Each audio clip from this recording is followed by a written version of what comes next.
ಮಾಡಿಕೊಂಡು ತೊಗೊಳ್ಳಿ. ಫ್ರೂಟ್ಸ್ ನೋಡಿ ಹೆಂಗಿದೆ ಅಂತ. ಅದು ಈಗ ಮಾವಿನ ಹಣ್ಣಿನ ಸೀಸನು. ನನಗೆ ಬಟ್ಟೆ ತೊಗೊಂಡೆ ಫುಲ್ ಬ್ಯಾಗ್ ಎಲ್ಲ ಹೆವಿ ಆಗಿಬಿಟ್ಟಿತ್ತು. ನಾನು ಬ್ಯಾಗ್ ತೋರಿಸ್ತೀನಿ. ಮತ್ತು ಪ್ಲಸ್ ಇನ್ನೊಂದು ಏನಂದರೆ ಬ್ಯಾಗು ಸಿಕ್ಕಾಪಟ್ಟೆ ದೊಡ್ಡದು ತೊಗೊಂಡೋಗಿ ನೀವು ಯಾವ ಥರ ಶಾಪಿಂಗ್ ಮಾಡ್ತೀರ ಅದ್ರ ಮೇಲೆ. ಶಾಪಿಂಗ್ ಮಾಡಿಲ್ಲ ಅಂದರೆ ತೊಗೊಂಡೋಗಿ, ಬೇಕಂದರೆ ಅದನ್ನು ಫೋಲ್ಡ್ ಮಾಡಿ ವಾಪಸ್ ತರ್ಬೋದು. ಬಟ್ ಬ್ಯಾಗ್ ದೊಡ್ಡ ತೊಗೊಂಡೋಗಿಲ್ಲ ಅಂದರೆ ಕಷ್ಟ ಆಗುತ್ತೆ. ಏನಕ್ಕಂದರೆ ನಾವು ಪಬ್ಲಿಕ್ ಟ್ರಾನ್ಸ್ಪೋರ್ಟಲ್ಲಿ ಹೋಗೋದಲ್ಲ, ಅದು ಆ ಕಡೆ ಈ ಕಡೆ ಕ್ಯಾರಿ ಮಾಡೋದಕ್ಕೆ ಕಷ್ಟ ಆಗಿಬಿಡುತ್ತೆ. ನಿಮಗೆ ದೇವರಿಗೆ ಹೂವು ತೊಗೋಬೋದು, ಫ್ರೂಟ್ಸ್ ತೊಗೋಬೋದು, ವೆಜಿಟೇಬಲ್ಸ್ ತೊಗೋಬೋದು. ತುಂಬ ಜನ ಹೋದರೆ ಎಲ್ಲನೂ ತೊಗೋಬೋದು, ಫ್ರೆಶ್ ಇರುತ್ತೆ. ಆಮೇಲೆ ನೀವು ಏನು ತೊಗೊಂಡಿಲ್ಲ ಅಂದರೂ ಪರವಾಗಿಲ್ಲ, ಈ ಸೈಡ್ ಎಲೆಕ್ಟ್ರಾನಿಕ್ ಸಿಟಿ, ಆಮೇಲೆ ಔಟ್ಸ್ಕರ್ಟ್ ಎಲ್ಲ ಇವಾಗ ಆಲ್ಮೋಸ್ಟ್ ಬ್ಯಾಂಗ್ಳೂರೆಲ್ಲ ಬರ್ಡ್ ಮಾಡಿಬಿಟ್ಟಿದ್ದಾರೆ.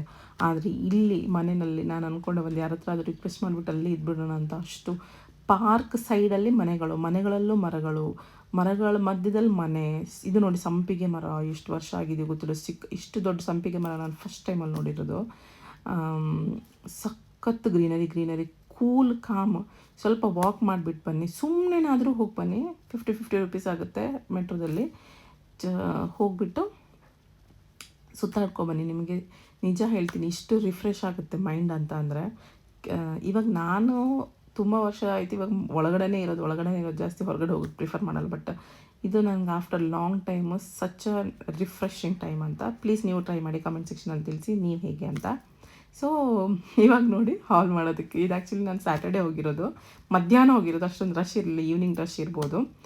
ಇದು ಬ್ಯಾಗ್ ಹೇಳಿರೋದು ನಾನು, ತುಂಬ ದೊಡ್ಡದಿದೆ ಬ್ಯಾಗ್ ನೋಡಿ. ನೆಕ್ಸ್ಟ್ ಬಂದುಬಿಟ್ಟು ಇಷ್ಟೊಂದು ಬಟ್ಟೆಗಳು ತೊಗೊಂಡಿದ್ದೀನಿ ನಾನು, ತೋರಿಸ್ತೀನಿ ಎಲ್ಲನೂ. ಸೆಕ್ಷನ್ ಬೈ ಸೆಕ್ಷನ್ ಆಗಿ ತೋರಿಸ್ತೀನಿ. ಫಸ್ಟಿಗೆ ನಾನು ತೊಗೊಂಡಿರೋದು, ಫಸ್ಟ್ ನಮ್ಮ ಅಮ್ಮಂಗೆ ನೈಟಿ ತೊಗೊಂಡಿದ್ದೀನಿ ನಾನು. ನಮ್ಮ ಊರಲ್ಲೆಲ್ಲ ಸಿಗುತ್ತೆ ಆ್ಯಕ್ಚುಲಿ ಇದು. ಏನಕ್ಕೂ ಗೊತ್ತಿಲ್ಲ, ಅದೊಂಥರ ನೈಟಿ ಸ್ಕ್ಯಾಮ್ ಆಗೋಗ್ಬಿಟ್ಟಿದೆ. ನಾರ್ಮಲ್ ಸ್ವಲ್ಪ ಈ ಥರ ಚೆನ್ನಾಗಿರೋದು ಅಂತಂದರೆ 700-800 ಆ ಥರ ಇರುತ್ತೆ. ಇಲ್ಲಿಂದ ನನಗೆ 350-400 ಆ ರೇಂಜಲ್ಲಿ ಸಿಕ್ತು. ಎರಡು ತೊಗೊಂಡ್ರೆ 550 ರೇಂಜ್ ಆ ಥರನಿದೆ.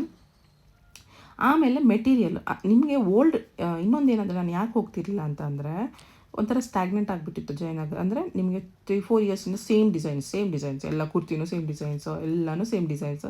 ಹೋಗೋದು 2 ವರ್ಷ ಆಯ್ತು ಅನಿಸುತ್ತೆ ನಾನು ಹೋಗಿದೆ. ಬಟ್ ಇವಾಗೂ ಸೇಮ್ ಡಿಸೈನ್ಸ್ ಇದೆ, ಬಟ್ ಹುಡುಕಿದ್ರೆ ಸಿಗುತ್ತೆ. ಇದನ್ನು ನಾನು ತುಂಬ ಹುಡುಕಿ ಅದೇ ಇವಾಗ ನೀವು ನೋಡಿದ್ರೆ ಒಂದೆರಡು ಸೇಮ್ ಪ್ಯಾಟರ್ನಲ್ಲಿದೆ. ಬಟ್ ನನಗೆ ಮೆಟೀರಿಯಲ್ಲು, ಲೆಂತು, ಪ್ರೈಸು ಎಲ್ಲನೂ ಆಮೇಲೆ ಹುಡುಕ್ಬಿಟ್ಟು ತೊಗೊಂಡಿರೋದು. ಓಲ್ಡ್ ಸ್ಟೈಲೂ ಸಿಗುತ್ತೆ ನಿಮಗೆ ಸೇಮ್ ಪ್ರೈಸಲ್ಲೂ. ಬಟ್ ನೀವು ಸ್ವಲ್ಪ ನೋಡಿ ತೊಗೋಬೇಕು, ಚೆಕ್ ಮಾಡಿ ತೊಗೋಬೇಕು, ನಿಮ್ಗೆ ಐಡಿಯಾ ಇರಬೇಕು. ನಿಮ್ಗೆ ಗೊತ್ತಿಲ್ಲ ಅಂದರೆ ಯಾರನ್ನಾದ್ರೂ ಕರ್ಕೊಂಡು ಹೋಗಿ. ಸೊ ಇದು ಈ ಥರ ನೈಟಿಗಳು. ನೆಕ್ಸ್ಟ್ ಬಂದುಬಿಟ್ಟು ನಾನು ಶಾರ್ಟ್ ಕುರ್ತಾ ಬಿಡಿ, ಸ್ಲೀವ್ಲೆಸ್ ಹಾಕ್ತಾನೆ ಇರಲಿಲ್ಲ. ಈ ಸಲ 1-2 ಸಲ ಶಾರ್ಟ್ ನಾನು ಜಾಸ್ತಿ ಮಿಂತ್ರದಲ್ಲಿ ತೊಗೋತೀನಿ ಆಯಿತಾ. ಅಲ್ಲಿ ಸ್ಲೀವ್ಲೆಸ್ ಹಾಕಿಬಿಟ್ಟು ಚೆನ್ನಾಗಿ ಅನ್ನಿಸ್ತಂತ ಇದನ್ನು ಹಾಕ್ಕೊತಿರೋದು, ಇದನ್ನು ತೊಗೊಂಡಿರೋದು ನಾನು.